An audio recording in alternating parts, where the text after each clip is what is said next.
Assalamualaikum warahmatullahi wabarakatuh. Sebelumnya perkenalkan, nama saya Andika Tara Priyan Saputra dari kelas 6 PAIA dengan NIM 224110402005. Sebelumnya video ini dibuat untuk memenuhi tugas ulangan tengah semester Qiraatul Kutub Tarikh. Akan membacakan sebuah materi dari Bapak dosen dan memilih salah satu. Ada beberapa materi bacaan, untuk itu saya memilih yang nomor 2, bacaan yang kedua. Terus setelah itu ada penjelasannya dan kaidah nahwiyahnya. Langsung saja untuk materi bacaan yang kedua, yaitu mengenai tarikh. Bismillahirrahmanirrahim. Babu istiqaqu ismi tarihi wa aslahu wa sababuhu wa dzikru al-faidati ada'ayati ilal a'ti naibihi.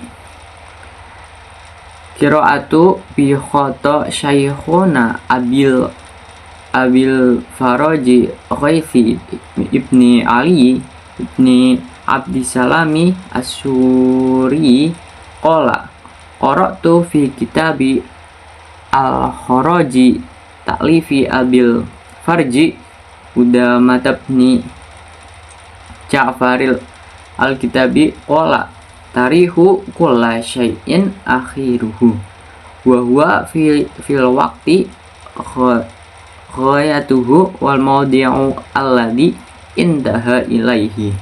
Yuqalu fulanun tarihu qaumihi ay ilaihi yandahi syarafuhum wa yuqalu waruhtul kitaba tawrikha wa arahtuhu ta'rikha. Al-ghadu al-awali litamimi wasani liqaisi walikuli mamlukatin wa ahli miladin tarihu wajima'ul qawli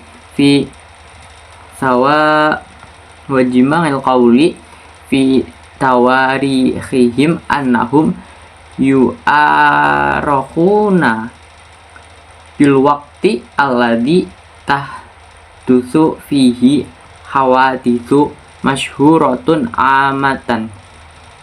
amatun.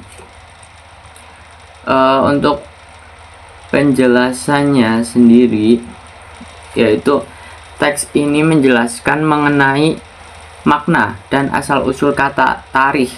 Dalam kutipan ini disebutkan bahwa kata tarikh berarti akhir sesuatu, artinya titik waktu atau tempat di mana sesuatu berakhir.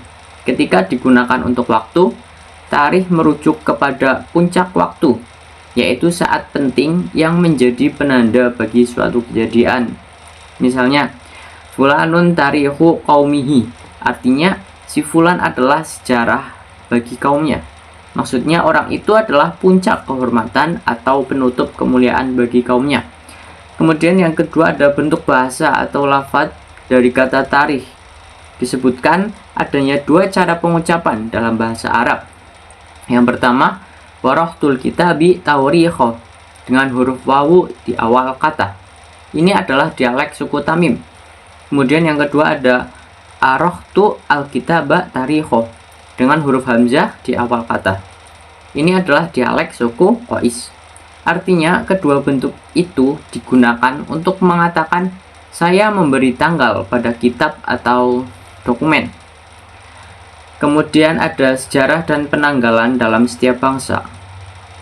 Jadi musannaf dalam kitab ini menyatakan bahwa setiap kerajaan dan setiap kelompok umat pasti memiliki sejarah atau sistem penanggalan sendiri, yang berarti tidak ada bangsa yang hidup tanpa menetapkan momen-momen besar untuk mencatat sejarah mereka. Kemudian ada sebab munculnya penanggalan tarikh.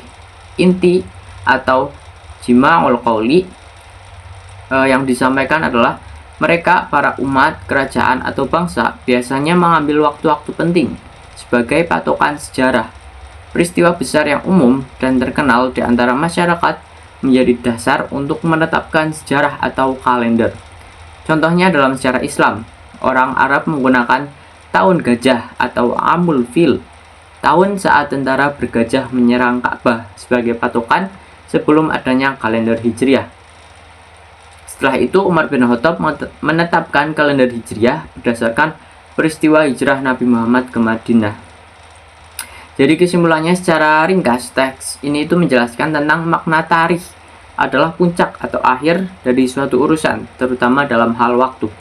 Ada dua cara membaca kata tersebut, tergantung pada dialog suku Arab, yaitu suku Tamim dan suku Qais. Setiap bangsa memiliki peristiwa penting yang menjadi dasar sejarah mereka.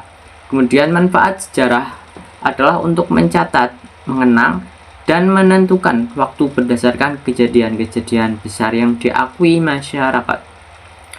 Kemudian yang terakhir itu ada kaidah nahwu. Untuk kaidah nahwunya saya menjelaskan sedikit saja dari judulnya, yaitu istiqaqu ismi tarikhi aslahu wa sababuhu wa dzikru al-faidati ad-da'iyati ilal i'tinai bihi. Di sini istiqaqu itu menjadi subjek menjadi mubtada yang rofa dengan domah karena dia berada di permulaan kata kalimat. Kemudian ismi menjadi mudhof ilaih majrur atau kasroh karena menjadi mudhof ilaih dari istiqaqu ismi. Kemudian ada at-tarihi juga mudhof ilaih dari ismi, juga dibaca kasroh atau majrur. Kemudian ada wa aslahu dengan wawu diikuti dengan aslahu aslu.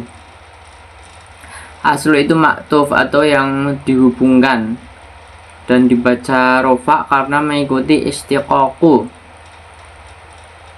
Ini menggunakan wawu ataf. Kemudian hunya itu domir atau kata ganti, dibaca kasroh menjadi mudhof ilaih. Kemudian wasababuhi.